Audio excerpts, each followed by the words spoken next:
Hello everyone, Kitty Foss here, your storytelling astrologist, reader of the stars for April 28th, 29th, and 30th. I'm going to be traveling and I'm going to be seeing if I can get on in order to do and talk about the astrology even over those days and May 1st as we come into May Day.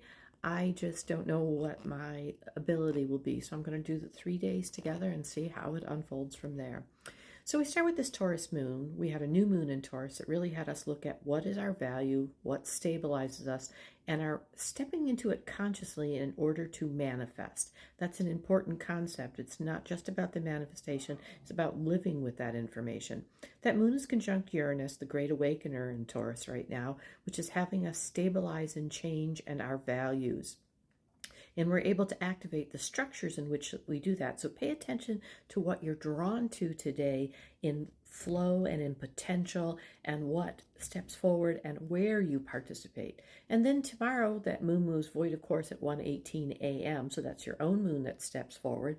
And at that point you're really able to activate relationship energy. So in your dreams, especially Eastern Standard Time, see what steps up around value, still talking about Venus, who is that ruler of Taurus, and what it is that is value driven that you wish to participate in.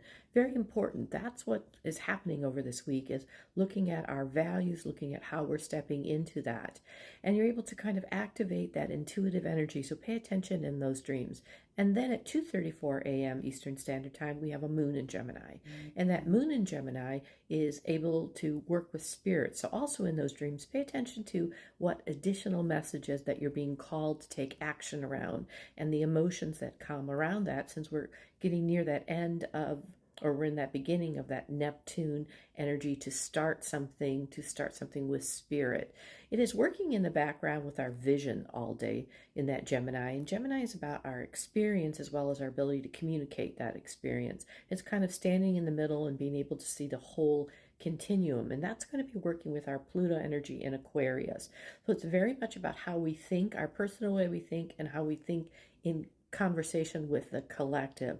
And then we're able to align our will, our Mars energy that is working together with us in that Leo, who we are, what we are, and how we're aligning our will. So again, as those values step forward, pay attention to where you're putting your efforts, what it is you're being called to start, and that spirit is calling you to start with.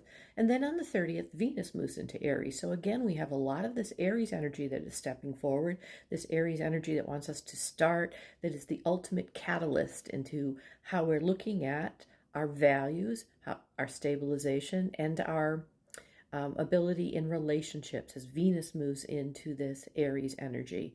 And it stays in that Gemini energy, the moon, until 11:49 p.m. when it will move void of course. And during the day on the 30th, you can activate how you communicate and experience things.